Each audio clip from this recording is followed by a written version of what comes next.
Welcome back to the Mountain Morning Show. I'm talking this morning with Bill Humbert. He is the writer of this book. He's also known as the Recruiter Guy. Yes. That might be your more known name.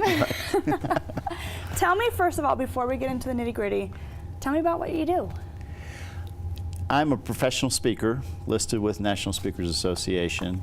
I'm the author of that book and a coming book with Lisa Hagen Books, and it's the professional edition of Recruiter Guy's Guide to Finding a Job. And I'm a recruiting consultant. So I kind of cover the bases not only in recruiting, but I'm also a career transition consultant with Waldron HR. That's awesome. Yes. So what kind of people do you work with? When I'm doing my career transition work, most of those are executives. Mm-hmm. And when I am doing recruiting, it could be C-level candidates, it could be laborers. Really? Yes. So you're really helping out a lot of people. I am, yes. And how long have you been doing this? I think since the 80s, right? 1981. Very yes. cool. Yeah. So you might be a pro at this point. Sooner or later I'll get it. Oh my gosh, that's funny. Well, I know today we're talking about preparing for a job while you're already working. That's correct. Tell me a little bit about this. Are you talking about within the same company or interviewing with other jobs, other companies while you're still trying to maintain your position? What I suggest to people is they start preparing while they're at their same company. And let's look at the other companies and look within your company too to see if that position is in your company. So if it's in your company, then you can start working on getting to that position. And how would you prepare for that?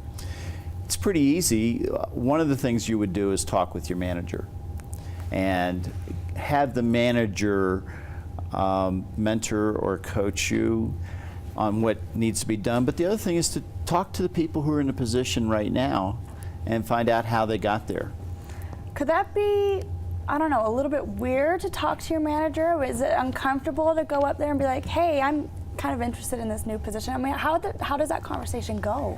It depends on the manager, because sometimes the manager is a very mentoring manager, sometimes they're a good coach. Other times they're very defensive. Yeah. And then it could be pretty uncomfortable.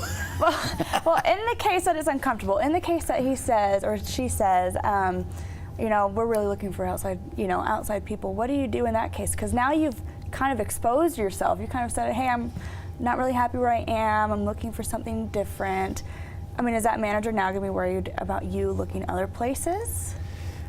Probably. Yeah. So this gets back to the reason why you're doing all your preparation ahead of time, mm-hmm. and you're building your skills assessment that talks about all of the things that you do, and then you're building the stories that demonstrate you have those skills. And if the manager goes that route, then now you've got an opportunity to begin looking outside the company. Right. And you know what? As a contingent recruiter for 11 years, probably half of my fees were based on people calling me and said, I found exactly the job I was looking for inside my company, but they won't let me go there. Really? Why do you think that is? I mean, do the managers just have a hard time, with the vision, like seeing them in another position? I think part of the problem for managers is, first of all, look at how managers are created. It's probably the top performer in that group mm-hmm. of people, and they get promoted to manager, and many times they're not trained. So that's not concerning at all. Right. And so if you're not trained on how to be a good manager, then right. What do? You draw back to your previous experience as a member of the group, and you're going, boy, I don't want to go through that interviewing process and look at all those other candidates and now have to select somebody I've never been trained how to interview. I want to keep this person here. Right. That's hard, especially if you're the one looking for something else. That's right. So you're talking mostly about inside the same company. Can we talk a little bit about outside the company? Sure. So let's say I'm looking for a new position, but I don't want my bosses to know. I want to look like I'm fully in the game here. how do you maintain like the 007 kind of double personality? You know what I'm saying? That's hard. You got to stay under the radar, you know. Totally. And now with social media and LinkedIn, I mean, you're always worried that like, how is someone going to find out I'm interviewing for another position? It depends on how small town you're in. If you're in a big town, you have some flexibility that way. If you're in a small town, everybody knows everything. Right. I remember I was recruiting as a recruiting manager for McLeod USA in Cedar Rapids, Iowa, and we were recruiting people from MCI who were across town, whole 4 blocks away. four around the corner. and so many times these candidates would get a phone call from somebody in the MCI building. Hey, I hear you're over at McLeod. That's scary. That is so scary. So it does happen sometimes, but you know, the manager who is afraid that you're going to leave their group, they're now getting prepared anyways. I know. I was just going to say that now that you've kind of exposed yourself, now that you've, made it clear that you're looking for something different, are they going to start taking steps now to say, okay, well, how can we fill this person's position? You know, they're usually not that proactive. Really? Doing that. It's really interesting to me. And then what they do is they have the person get an offer, put their resignation in, and then their tact is to extend a counteroffer.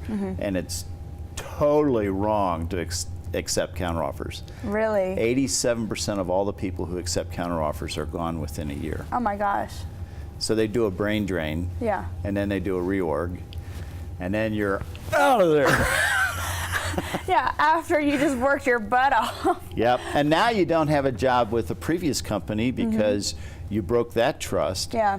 And so now you got to start all over again and find another company. Oh, that's rough. Yes. So really, it's kind of just comes down to all kind of preparation.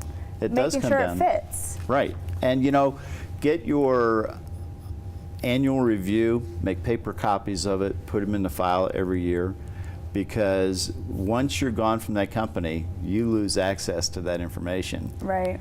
And so make copies, put it in a file, and that way when you're doing a job search further out in the future, you've got that material there to just go back and check on the things that they said that you did well. Yeah, well, that's some good advice. Yeah, thank you. Especially, that critiquing is coming from a third person, Right.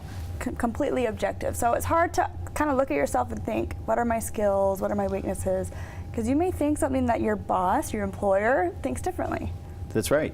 And even spouses. Right.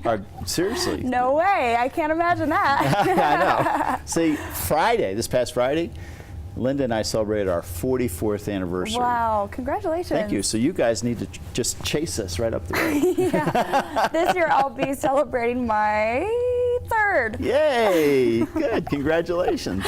Okay, so I want to talk about, before we finish this up, I want to talk about some new books you're working on. It's really exciting. I'm working on the RecruiterGuide.com series of books. And the next one is probably going to be a companion to the professional edition of Recruiter Guy's Guide to Finding a Job. And it will be a workbook. So all the things that I suggest that people do within Recruiter Guy's Guide to Finding a Job Professional Edition will be in this workbook. So will it be more interactive, like you fill things out, or? Yep. Yeah? Yep, the workbook will be. Cool. And then after that, I'm going to do Recruiter Guy's Guide to Finding a Job over 50, Reinvent Yourself. That's a big one. It should be a hit. Yeah, that Yes. is, I think, a very specific and needed topic that we talk about. It is. And then I'm going to jump across the table, and I'm going to write Make Your Company Roar, Recruit, Onboard, and Retain. You're busy, Bill. I'm busy. You have a lot going on. Yeah. On top of your consulting. On top of my consulting, on top of my career transition work. Yeah. Yeah. Well, very cool. We're going to be looking forward to that. And guys, this is already out for purchase. So if you want Recruiter's Guide, or Recruiter's Guy's Guide to Finding a Job. Very cool. Well, Bill, thanks for coming on this morning. We still have a lot more to come on the show. Stay tuned for the Mountain Morning Show.